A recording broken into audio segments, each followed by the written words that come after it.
live here, LENSEC Live. What's your perspective? And I'm here with Michael Trask. Michael, how are you? And how are you holding up? How are things? Doing great. Thanks for having me today, Neil. I'm excited to have a different co-host. And again, it's a Pittsburgh guy, so I got to love it, right? So we'll have our Pittsburgh type of conversation. And I guess the Pittsburgh connection continues with Carnegie Mellon. I was talking to off air to Michael and our guest today about my experience starting in broadcasting over at WRCT Studios. So that's a long time ago, but 10 years ago. But again, it's a great place. I'm excited to welcome to the program Anuraag. He is the founder of Zensors. Anuraag, thanks for stopping by. What's your perspective? Hey, thanks for having me on. Absolutely, Anuraag. So let's kind of talk a little bit about your background really quickly and how you started Zensors. Yeah.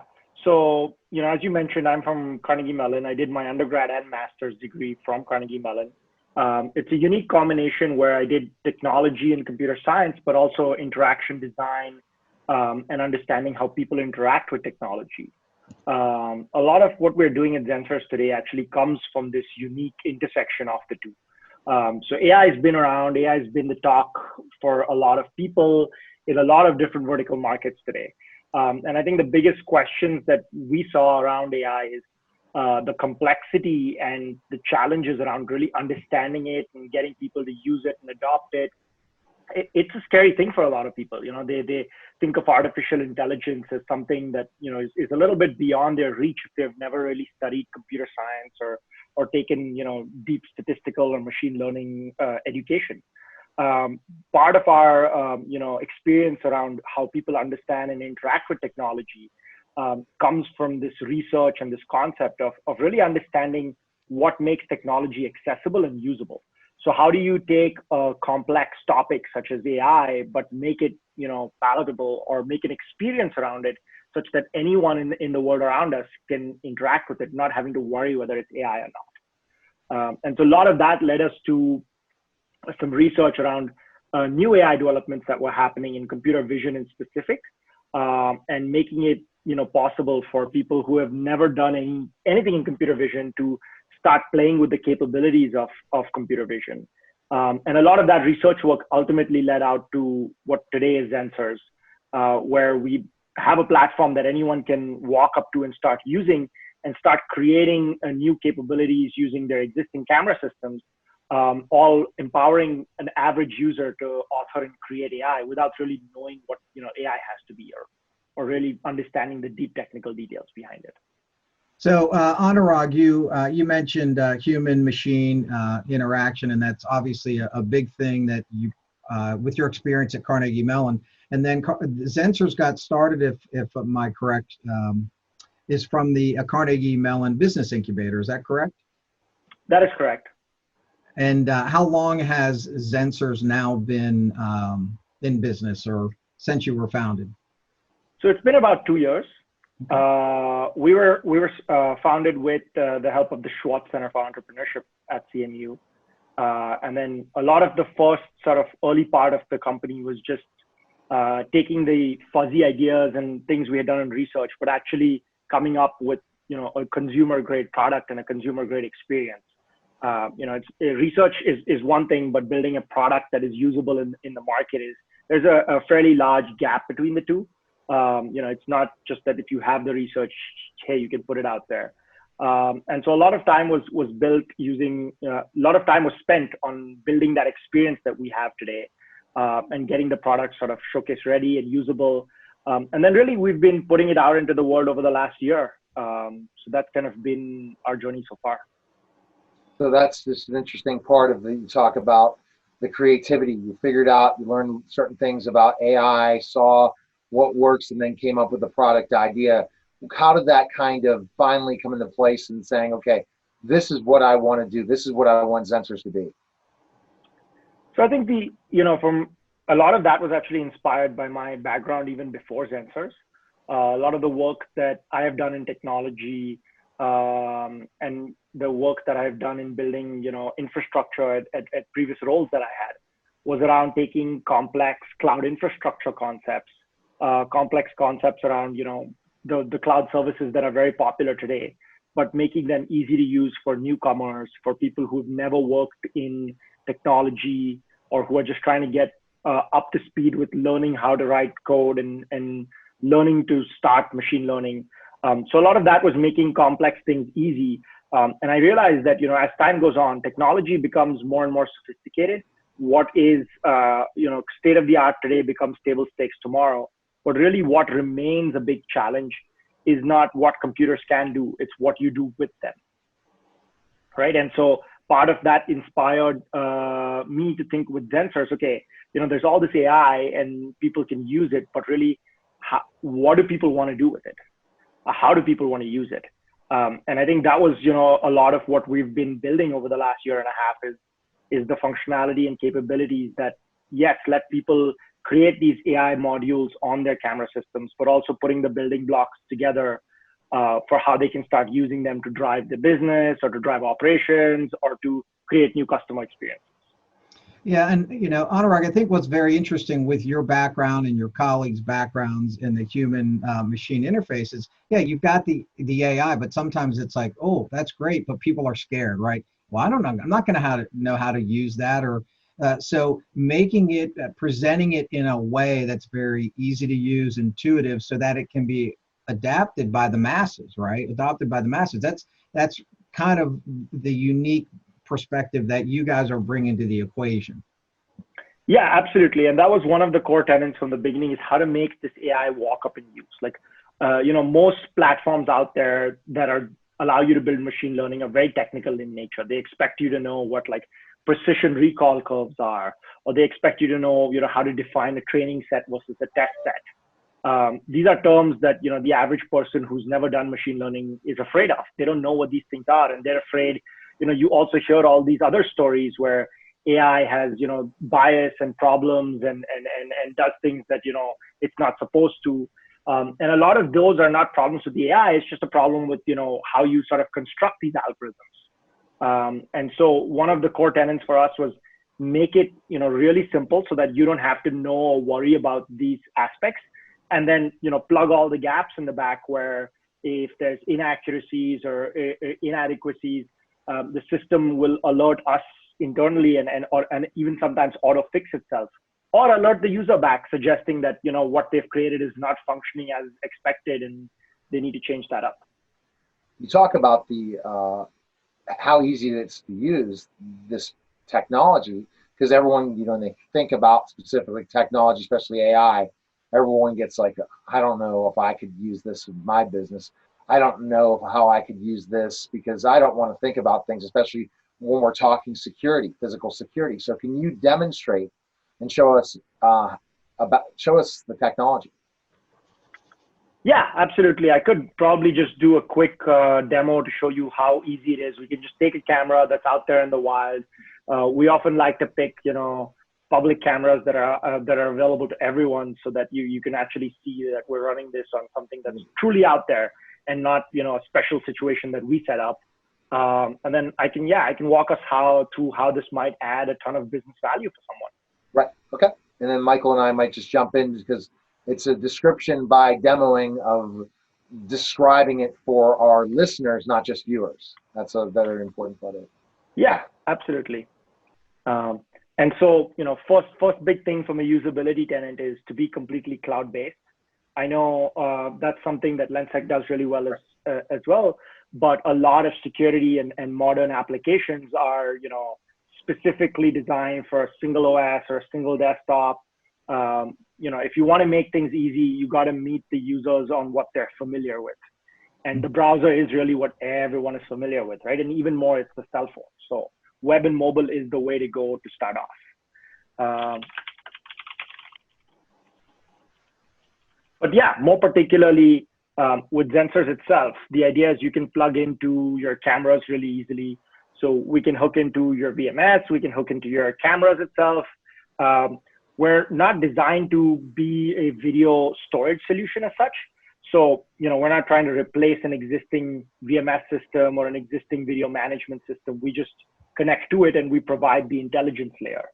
And so while you can see all the cameras here, that these are usually taken from some other system itself. But coming back to the point of how easy it is to build some of this AI, if I have, say, a camera, this is an interesting one I'm going to pick up to play with. This is the camera in Shake Shack in New York. And this is, if you go to Shake Shack's website, they actually have this camera. It's in Madison Square Park. It's publicly available. And so we're just going to try using that and see what we can do with it. So for Zensors, you go in, you say, I want to create some new AI. You pick a camera that's of interest to you. In our case, that would be this camera from Shake Shack. And let's say I'm the business owner, and nowadays, particularly with social distancing and occupancy constraints, there's a lot of problems around enforcing all of these new safety practices, right? I have this little business here. Well, not little, it's Shake Shack, but assume this is my business, and I wanted to figure out if people are crowding outside or people are crowding in line to stand and get their food. It's as easy as I draw a region that I care about, and then I pick a question that I want to ask about this region. So in my case, I might want to ask how many people are standing here. So all you're doing is you're defining an area, and that area can be, it doesn't have to be a square or a rectangle. It can be a, just custom, just keep going around, and you're simply just asking the software a question. Yes, absolutely. And then I tell the software maybe how often I want this. So I want to get, check this every minute. So it's pretty much what you would allocate a team member to do. So if you had a team member, and his role was to say, hey, I'm going to go out. And we see this really often. I mean, if you go to any grocery store nowadays, we see this sort of a human process happening where somebody's going to be standing outside with a clicker or iPad, and they're going to be checking how many people are waiting in line, and they're going to be telling you, you can go in and you can go out. I joke that entering Costco is harder than entering a nightclub nowadays. Yeah. So, but you have someone doing that, and essentially what we're doing is the same thing, but just using software. And so I call this, store a line as just a quick reference, and that's it. I hit submit, and I'm done. I've created a piece of AI here that's going to actually watch this camera feed for me, and is going to tell me how many people are there every 1 minute. Mm-hmm. And so coming back to go ahead. I was going to ask a question about AI, and in general, you talk about lines and keeping track of how many people are in line, or if it's an overcrowded building. What other questions can you use Zensors with your cameras to ask in the specific? So yeah, I think that's a great question, because that's where our, maybe the research aspects of novel AI come in. The idea is the algorithms we build learn and get better over time. And so we're not limited to the questions that we have built. Really, it's limited to the types of questions in that you can ask anything that the eye can visibly determine without much difficulty. So if you wanted to count how many of people with backpacks, how many tables occupied, how many trash bins, as long as you and I can see it and we're not debating on its existence in this frame, the AI is going to learn to answer that question. Obviously, now it's important to keep in mind that AI is not all powerful. You cannot ask like how many people are hiding a gun in their backpack. No. If you can't see it, you can't answer it, right? And so I think that's kind of the sort of interesting balance where you take AI to people. They have to realize that AI is not everything. It's not the holy grail of solutions to their problem. It's not going to instantly make all security concerns go away. But what it is going to do is it has the ability to go in and automate a lot of tedious manual work that maybe people don't enjoy doing. So on this question, if we go ahead and submit this, why don't you just show us, you saw how easy it is to, define an area, ask a question. Why don't you take a quick minute here and show us and then how this stuff populates into a dashboard and other things the system, the Zensors platform can also do. Yeah, and so, once I go ahead, submit this, it'll take a little bit of time, but I'll go maybe find one that has been running for some time now. And so we have, data from this question. We were running it like a month ago or something as a sample, right? And you get real-time data. You start seeing trends. You're able to see, when there were people, when there were not people. So it seems like in the month of May, this place had a line on Fridays at like 5 p.m. And so, that can be another great answer, not just to security questions, this technology, but also questions about staffing. Do I need that many people at that specific time? What are the trends for walk up at that time? And if we're thinking Absolutely. bars or restaurants with capacity issues, when should we take less reservations or take more reservations? So a lot of this technology is very interesting in a variety of different ways. And you probably, Anurag, didn't think how much more this AI could bring to the table in security till COVID-19 in so many ways, right? Yeah, absolutely. So that's, part of the whole idea of the technology is to be really light and easy.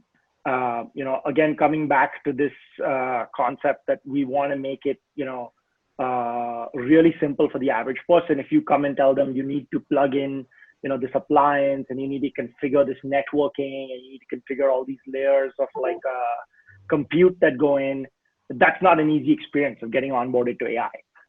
So the whole idea behind Zensors is it's cloud-based, it's available easily. You can hook into, any system. If with our work we've been doing together on the LENSEC system, I mean, it's just a click and your camera show up in Zensors, and you can start making these questions. So we actually have deployed to a couple of large businesses during this pandemic period, remotely and within, days. Sometimes even hours, to help them start collecting data on sort of 25 locations of their operation. Wow. Yeah, because the advantage is you're taking infrastructure that is already there, and you're taking the output from those cameras or the video management software. You're receiving that data, and it's whether it's a snapshot every 10 seconds or every 30 seconds or whatever, and then it's compiling that information. One other piece I wanted to, if you could quickly show us too, as I know you then have the ability to, you have the dashboards that show things, but you also have the ability to then push this information out so that it can be customer facing. If you're asking a question, are there open seats at the bar? Are there empty tables? For a citywide maybe deployment, you want to know, maybe the city wants to know, are there any garbage cans that are overflowing, right? So instead of having people go a continuous route, they might just be able to do other things. And when they get an alert that there's a garbage can overflowing, they send someone to that location to get it. The thing I like about it is in security, a lot of times the security budget is the thing that gets allocated money last, but it's the budget that also gets cut the first, right? People aren't thinking about it, but with some of these different platforms such as Zensors, now you're able to say, hey, let me have a little bit of money from the operations side and bring that to me, because now they're being able to use the security system, the VMS platform, in conjunction with Zensors to bring back operational things. So now you can share that expense, and people can move forward with products and projects that typically were just wishful thinking when it came to the security team. Absolutely. And I think this is where, it becomes really compelling for the current scenario where, you're trying to understand how to reopen, you're trying to understand how to manage occupancy. You want to invest in something that's not, going to break the bank, but also you want to try and sort of align it with future projects, right? So what happens if you put this really specialist hardware system for COVID management, and then, next year there's a vaccine and we don't need it? So I think this is sort of the interesting duality where you're investing in your security infrastructure, you're investing in the camera system. It's a long-term investment. You're not putting CapEx down, so you're already leveraging what you have. And it's something that, you'll continue to use even after. So here's an example of how you could use the dashboard component to really build out the capability for, managing occupancy and social distancing, as an example. So you can come in, we have these live tiles. You can pick from a whole host. We have a ton of different tiles. And then you just connect a tile to a data feed. So in our case, we talked about how many people were in line at the Shake Shack store. So we can just put that in and say, hey, there was one person in line here. And so I can call this line, and I can say the line is safe as long as there's, less than 6 people in there. But the minute it's more than 6, because that's my, 50% of fire code threshold that is being set by corporate, or it's been set by the state, or it's set by the city. And then you can go in, pick, say, hey, it's red, it's going to be an alert, it's more than, 6 people. And then you can start constructing this. So this could be for an entire facility. This could be, I could put this up for an entire zone. It's really customizable. You can put in your logo, your brand, customize this to however you really want it to be. So I call this line A. If I was a school or a campus trying to open, I could have this at every entrance for every floor. So I could say floor or room 22. And then I would have to connect it to some question of, occupancy that I had made from room 22. And I would say that room has fire code capacity of like 12 people. And so, it's 12 is like a green, 13 is orange, and then, more than 15 is like, okay, that's a problem. I need to go attend to that. Yeah, and then the system can send alerts out. Yes, to cell phones. So I appreciate it. If you can stop sharing your screen, we'll just come back. And we'll finish up. But I think what you were able to show in those few minutes of the screen there is it's you can see the human machine interface and how easy it is to, you've made it a very easy interface for people to not be afraid of, right? Because like anything, if you're afraid of it or it just seems imposing, you're not going to use it. But I like how you're able to then take that information, post it on public facing spots as well. I know you guys do a lot of stuff, or you're in the Pittsburgh airport locally here. What other areas are you seeing, vertical markets or areas are you seeing that your software is being adopted? Yeah, so the good part about a platform like this is it's not really tied to any particular vertical. So nothing about it is unique to the airport or to large office spaces. But we are seeing a lot of interest from retail and a bunch of essential businesses nowadays, because those are the ones that have to grapple with large crowds, people coming in and out, managing safety, doing mass detection. That's another really popular question, is what percentage of my people in my store are not wearing masks or are wearing masks? And then send me an alert if that's more than like 5%. And so that's something we've been doing a lot. And that's, really business agnostic. That's been airlines, airports, retail. I think we're now seeing also a lot more, and we had in the past, before the COVID-19, was interest from commercial real estate. So understanding office space density, occupancy, classroom utilization, campus utilization, cafeteria density. So I think any sort of large complex space that has multiple functions, whether it's a college campus or a school campus, whether it's, like you said, an airport, it's really hard for them to go in and buy hardware sensors because, they have like 10 different types of things going on. They have food space, they have learning space, they have aggregation space, they have desk space, it's multi-use.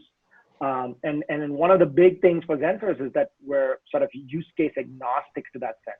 And so we can cover your entire campus for 10 different things, as opposed to bringing in 10 different solutions and then, hiring a data scientist and then putting it together and trying to be your own data science shop. Well, Anuraag, let me ask you too, as far as you were talking about asking cameras a question. Is there a limitation to how many questions? Can you ask multiple questions of the same camera? Because maybe that camera has dual purposes, right? Maybe it's checking, an entrance, but it's also checking a lobby. And maybe you need to know, you want to ask a question specific to the entrance of an area, but then you also may want to ask a separate question that also is within the field of view of that camera. Is there any limitation? Absolutely. So, that's an interesting point, because a lot of times people think you can only run one metric or two metrics. There is no limit on how many different polygons and questions you could create on a single camera. We have some really complex camera scenes that are looking at, operations that are like at airports or other facilities like industrial that are really complex. You might want to ask people, safety, hard hats, equipment availability, safety zones. And so a single camera could be asking like 15, 20 questions. I think the limitation is not really in volume, but it's more in what is the limit of like that question, right? What can it not ask? Like, can you ask me how many, but how many of my customers are happy. And that's something, we don't support because it's really difficult and fuzzy for machine learning to produce an accurate answer. Now, I'm not saying it can't produce an answer. There's definitely stuff out there that, people can do for sentiment and things like that. But again, part of what, Zensors is really trying to drive is not creating uncertainty around AI. So we try and support a set of things that we know will deliver quality so that when a customer asks a question, if it's not supported, the algorithm cannot learn to answer it. It actually sends back a notification saying, hey, this question is not supported. Please reframe as X, or, please, this is an alternate suggested question, or we'll work with you to suggest some questions. So there's a couple of ways of managing that, but ensuring that, the user is not afraid that they're going to ask the wrong question, and then it's going to be their fault that the AI didn't work.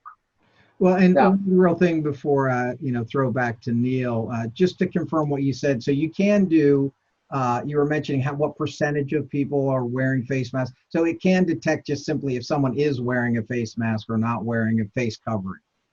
Yeah, absolutely. That's been something we've actually deployed on a ton of cameras in the last month alone. Okay. And that's, the beauty is we can work with existing cameras to do that. And so that becomes very, very compelling for especially large businesses that have public liability.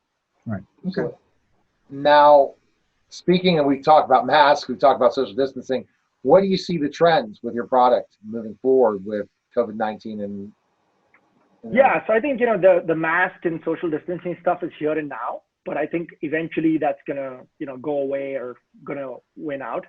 I think the bigger realization that people are gonna have as a result of all of this pandemic that's going on is the idea that space needs to be given a lot more thought and a lot more sort of active mind share as far as how it's managed, how it's controlled, how it's used.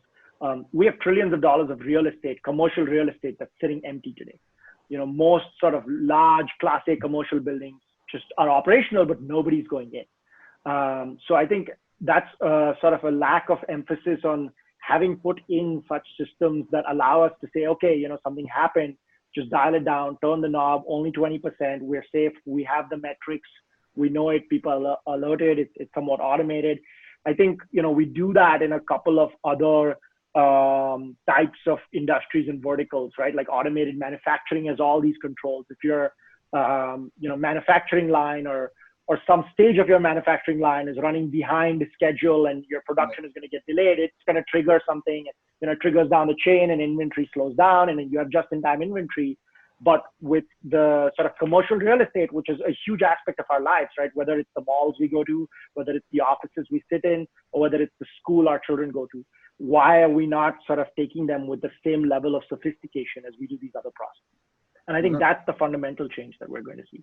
And as far as so that's stuff that a lot of stuff that is already on in your product, right? It's able to do it today. So where do you see your product moving? By the end of the year, maybe by next year? I know you guys can do some changes, but are there any things on the horizon that currently are not a part of your product release that you wanted to kind of maybe just give everyone a little bit of tease about some opportunities or things coming up? Yeah, absolutely. And I think, the AI piece of things is we're just getting started. We've only scratched the surface of what's actually possible. Within our own AI lab internally, we have about 10 different ideas and prototypes for how you can, not just use AI to watch the cameras, but start operating different functionality. One of the things we're started deploying now, and it's gonna, we'll put something out more formally, is something around sanitation in an automated fashion. So how to figure out when and where to send sanitation, not as per human judgment or human scheduling, but on a purely automated needs-based and use foot traffic-based approach. And so, using AI to really start making process decisions that today might be very, very analog. And I think there's a lot that can be unlocked there that we're going to head towards. Now, Michael, to finish up, summarize any more thoughts about Anuraag and Zensors.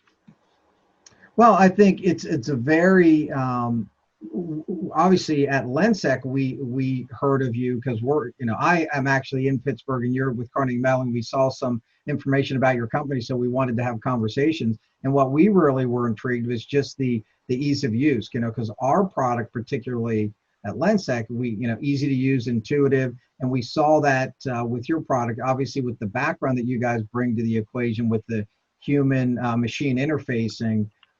There's a lot of similarities that we feel between our companies. So your product, we're just ecstatic about. We think it's a great solution using existing stuff that's already out there and deployed, and the money's already been spent. This is something that people can now take that to the next level pretty quickly and easily, and add some additional features to the solution. And I touched on it earlier as well.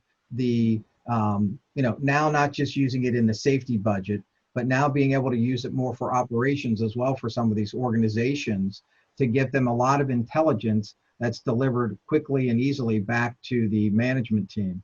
So there's a lot of great things in Zensors, the product that you guys have created. We're excited about it and excited where it's going from here. Now, you may obviously, if you want to, obviously, how would people who are interested in finding out more information about your product or inquiring about, how to buy it, what's the best way for them to reach out to you and your team? Yeah, I mean, there's a ton of different ways. They can reach out to you, and they can, if you already have worked with them, you can facilitate connecting them to us, or they can just go to our website, which is up here, Zensors.com. It's just Zensors.com, and they'll be able to get some more information. They can reach out to us. They can contact us. They can chat with us through the website. So yeah, any of the typical ways. Yeah, and I think one of the takeaways about this whole conversation, and you mentioned it too, is the ease of deployment. I think earlier in the conversation, you've talked even during COVID-19, you've been able over the last month and a half, been able to deploy some face mask detection into systems without even having to go on site, right? So yeah, you're not there's no, whether they're reselling partners of ours or other companies, obviously safety is number one right now. And the nice advantage is if you don't have to send somebody on site to actually potentially come in contact with somebody and contract COVID-19, the better off you are. But you're able to still add these, this to a deployment with no one going on site. That's a big advantage in today's current environment. Yeah, absolutely. And we've seen companies really take up to that, especially, multi-location companies. If you have like 3, 4, 5 locations that are distributed, you can't really get people out to all of them. There's really no other way to do it right now. Exactly. Well, again, everyone needs to check out Zensors, but also check out lensec.com/live. Check up any of our live broadcasts. Follow us on all social media platforms, and stay tuned, especially on Facebook and LinkedIn, for new updates. And we appreciate, Anuraag, you coming by and showing this awesome technology. I'm thinking of different questions that this AI could answer. And that could be a fun game, to tell you the truth, things that this technology can do. Yeah, no, that's interesting. We didn't even think of that. That's a good one to keep in mind. Yeah, what the camera can really tell you. Yeah, when you're looking through the lens of a camera, now that AI technology, oh my goodness, for sure. Well, I appreciate you coming by, and thanks for coming on. Thanks for having me. That's your perspective. All right, Michael, thanks again. And guys, tune in next week to another What's Your Perspective. Take care, everyone.